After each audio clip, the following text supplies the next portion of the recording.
Kumusta po kayo mga ginigiliw kong tagapakinig? Muli po ay narito tayo para sa isa na namang kwento ng kababalaghan. At tulad po ng dati ay hangad ko pong lagi na sana'y abutan po kayo ng pagtatanghal na ito na nasa mabuti pong kalagayan, ligtas sa anumang uri ng kapamakan at karamdaman.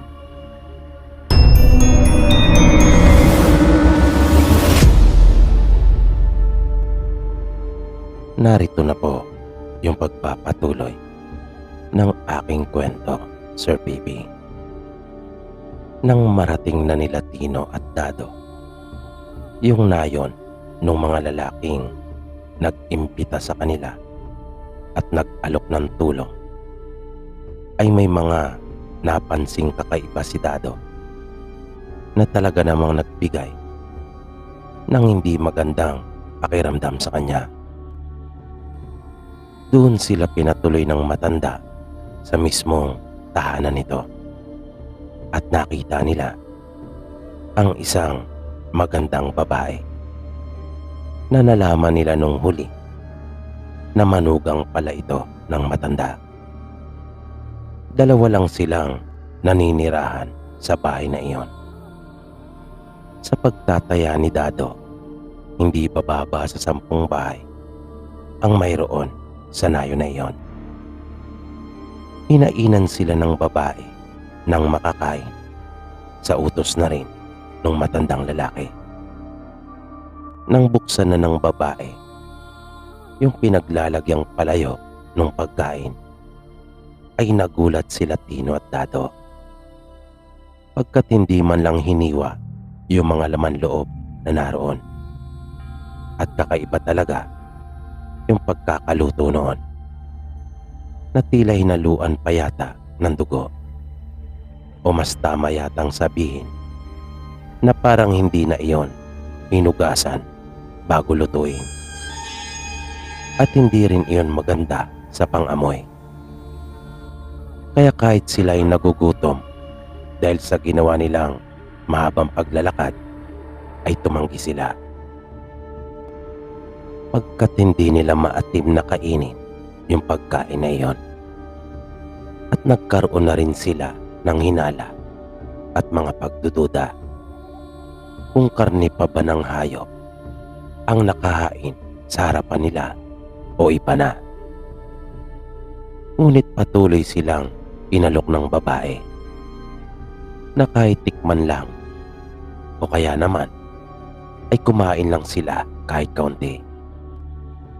Nang patuloy pa rin silang tumatanggi sa pag-aanyaya ng babae, ay bigla na nagsalita yung matandang lalaki at sinabing ang nasa kanilang harapan ay ang kanilang pinaka-espesyal na pagkain doon sa kanilang nayon. Bahagi umano ito ng kanilang kultura at tradisyon, kaya lubha daw iyong mahalaga para sa kanila. Kung kaya ang pagtanggi nila Dado ay mangangahulugan umano ng kawalang paggalang sa kanila. Respeto naman, mga Ginoo, sabi pa ng matanda. Kung kaya labag man sa kanilang kalooban, ay napilitan na rin silang kumain noon. Tag-isang subo silang magkaibigan. Nananlaki ang mga mata ni Dado at gustong masuka nang makita pa ang dugo na tumutulo mula sa bibig ng kanyang kaibigang si Tino. Pero pinigilan niya ang sarili at tiniis iyon, pagkat ayaw niyang ipakita iyon sa matanda at sa babae, dahil siguradong magagalit ang mga ito. Napapikit na lamang siya nang dumampi na iyon sa kanyang dila, at hindi niya na iyon pinatagal pa sa kanyang bibig. Agad na niya iyong nilunok, sabay dampot ng inumin, at kanyang pinasundan iyon. Ngunit natigilan siya nang malasahan niyang Hindi pala tubig ang nainom niyang naroon sa basong yari sa kawayan. Malansa iyon at medyo malapot. Hindi na siya naglakas loob pang tingnan iyon. Nilagok na lamang niya at tiniis. Sa amoy pa lang kasi noon ay alam na alam ni Dado na ang nainom niya ay dugo, dahil na rin sa dami ng hayop na kanila nang nakatay. Pero kung dugo iyon ng anong hayop, ay iyon ang hindi niya tiyak. Ngunit biglang umusbong ang isang katanungan sa kanyang isipan. Dugo nga lang ba iyon ng hayop? Paano kung dugo na pala iyon ng tao? Muli siyang napapikit at tila may pagsisisi siyang naramdaman kung bakit pa sila sumama at nagpunta sa nayo na iyon. Biglang bumilis ang pagtibok ng kanyang puso. Luba na siyang nag-alala sa kung ano na kaya ang mangyayari sa kanilang magkaibigan. Lumitaw ang maraming tanong sa kanyang isipan. Mabubuting tao nga ba ang kanilang sinamahan? O ang dapat na tanong ay tao nga ba sila? Tulong nga ba ang hatid ng mga ito sa kanila o kapahamakan? Biglang naputol ang kanyang pag-iisip at napatingin sa kanyang kaibigan nang marinig niyang tinatawag siya nito. Dado, pare, ayos ka lang, sabi nung tinig. May tinatanong sa'yo si Manong, sabi pa ni Dado sa kanya, na ilang beses na palang kinukuha ang kanyang atensyon. Pagkat siya pala ay panandali ang natulala at tila ba nawala sa kanyang sarili. Nauutal na sumagot si Dado at sinabi sa kanyang kaibigan na ayos lang siya at mayroon lang naalala. Ano yung tinatanong niyo, Manong? Pagkatapos na bumalik sa matanda. Tinanong siya nung matanda kung masarap pa yung pagkain na inihain sa kanila.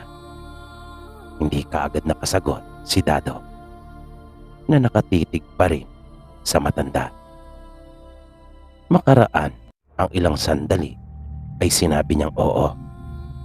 Masarap yung pagkain. Akala lang daw niya nung una ay hindi masarap, pagkat ngayon lang siya nakakita ng ganong uri ng luto. Mabuti naman at nagustuhan niyo rin ang espesyal naming pagkain, sabi ng matanda sa kanila. Nang makatapos na sila, ay itinuro na ng babae kung saan silang matutulog na dalawa. At bago sila pumasok sa silid upang magpahinga, ay nagpasya silang umihina muna. Nang papalabas na sila ng bahay, ay nagulat silang magkaibigan, pagkat naroon ang halos lahat ng tao sa nayon na nakabang. Mga nakatayo sila doon na pare-parehong hindi gumagalaw. Na paglabas nila ay agad na tuon ang pansin ng mga ito kanila Dado. Sinabi nila na iihi lang sana silang magkaibigan at nagtanong sila kung saan maaari. Ni isa ay walang umimik sa mga ito, kung kaya lumakad silang magkaibigan papunta sa likod ng bahay. Inaalalayan ni Dado si Tino na nooy magang-magana ang paa. Habang lumalakad sila ay napalingon si Dado sa mga tao at napansin niyang hindi pa rin inaalis ng mga ito ang pagkakatitig sa kanila. Habang umiihi sila ay sinabi ni Dado sa kaibigan na hindi na niya gusto ang mga nangyayari. Masama na umano ang kanyang kutob. Na nung mga sandaling iyon ay ganun na rin pala ang nararamdaman ni Tino. Tinanong niya ang kaibigan kung anong kanilang gagawin. Ngunit bago pa ito makapagsalitang muli, ay napansin nilang naroon na ang mga tao na taga-nayon. Mga nakatayo lang at nakatitig sa kanila. Kaya hindi na nila itinuloy pa ang mga sasabihin. Bumalik na silang magkaibigan sa loob ng bahay. Pumasok sila sa silid at nahiga na. Pero wala silang balak na matulog magkaibigan dahil na rin sa panganib na kanilang nararamdaman. Nakahiga lang sila at nakikiramdam. Kinabukasan, nagising si Dado. Nang tamaan ng sinag ng araw at masilaw, bigla siyang kinabahan at agad na nataranta nang makita niyang wala na si Tino. Agad siyang bumangon at lumabas ng silid. Narinig niyang bigla ang isang tinig at sinabing umalis sila Tino kasama ang kanyang biyanan. Paglingon niya ay nakita niya yung magandang babae na manugang ng matanda. Lumapit ito sa kanya at sinabing dinala ng kanyang biyanan si Tino sa manggagamot para tingnan at gamutin ang paa nito.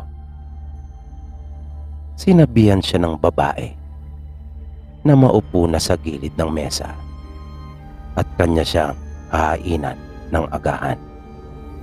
Ngunit sinabi ni Dado na kung maaari ay kape na lang. At yun nga ang ginawa ng babae. Tinimplahan siya nito ng kape. Naupo sa harap niyang babae at tinanong siya kung taga saan.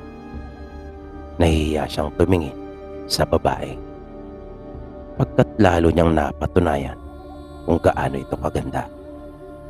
Napakaamo ng kanyang bilugang muka. Natamimi si Dado at halos hindi makapagsalita. Kung kaya, muling inulit ng babae yung kanyang tanong. Nauutal at nahiya namang sumagot si Dado at binanggit yung pangalan ng kanilang baryo. Nasabi ni Dado sa sarili na napakaswerte naman ng anak ng matandang lalaki na naging asawa ng babae.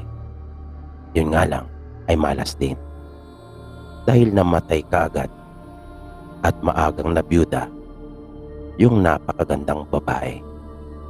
Pagmumuni-muni pa ni Dado, biglang nagsalita yung babae at nagtanong kung siya raw ba ay may asawa na. Biglang natigilan si Dado at napatitig sa babae. Namagitan ang isang nakabibinging katahimikan sa kanilang dalawa. Bakit ganon? Hindi niya magawang maialis ang kanyang pagkakatitig sa magandang babae. Biglang kumilos ng dahan-dahan ang isang kamay ni Dado palapit sa kamay ng babae.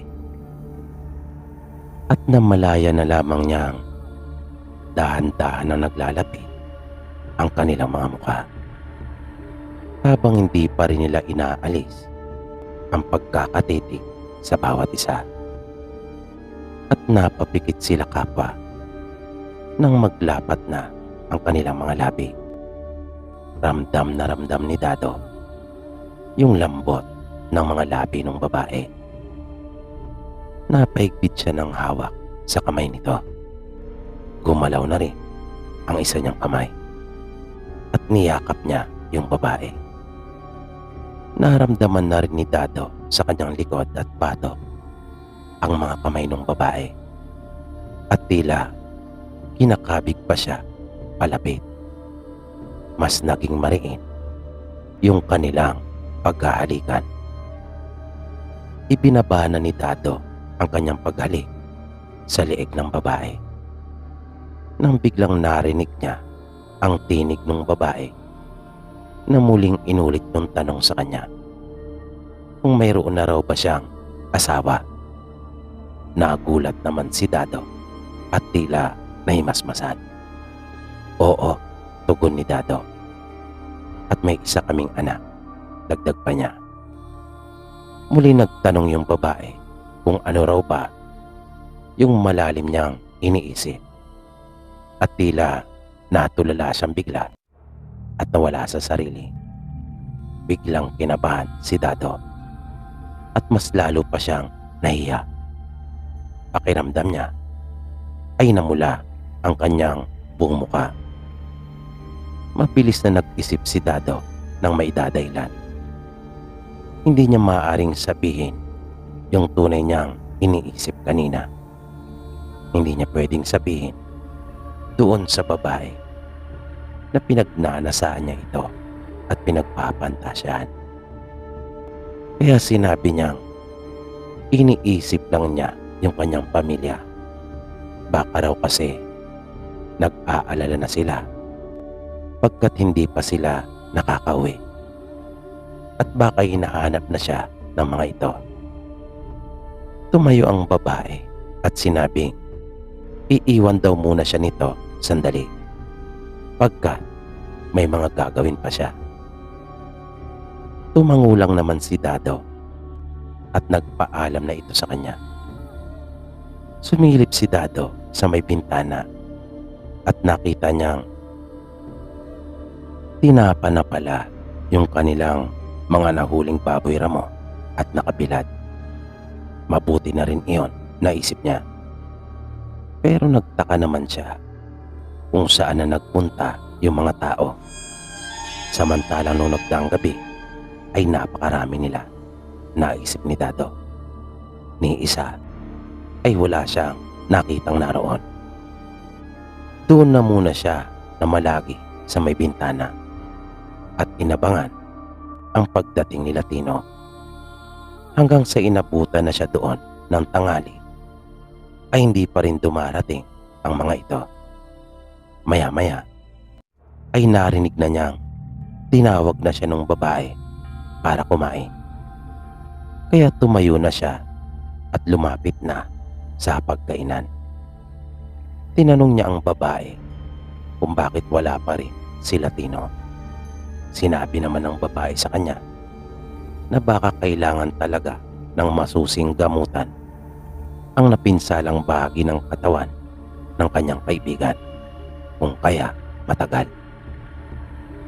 Sunod namang tinanong ni Dado kung bakit walang katao-tao sa labas. Saan na ron nagpunta ang kanilang mga kanayon. Sumagot ang babae at sinabing nasa bukid ang mga ito. Habang yung mga babaeng naiiwan sa kanilang mga tahanan ay nasa loob lamang at gumagawa ng mga gawaing bahay. Sinabi ng babae sa kanya na kumain na muna sila at mamaya na lang ituloy yung pagkukwentuhan. Sa pagkakataong iyon ay natuwa si Dado pagkat halos hindi siya makapaniwala sa nakikita niyang nasa pagkainan. Tinolang manok ba talaga ito? Naitanong niya sa kanyang sarili. Sabay tahimik na nagpasalamat at sinabing buti naman daw at hindi nakatulad ng unang ipinakain sa kanila. Nagsimula nang kumain si Dado at nagpasalamat siya sa babae. Sinabi din niya na magaling pala itong magluto. Pero sa kalagitnaan ng kanyang pagkain ay nagulantang na bigla si Dado nang may maramdaman siya sa kanyang bibig at nang kanya iyong iluwa para tingnan ay nanlaki talaga ang kanyang mga mata at gulat na gulat. Pagkat hindi siya maaaring magkamali. Kuko iyon ng tao.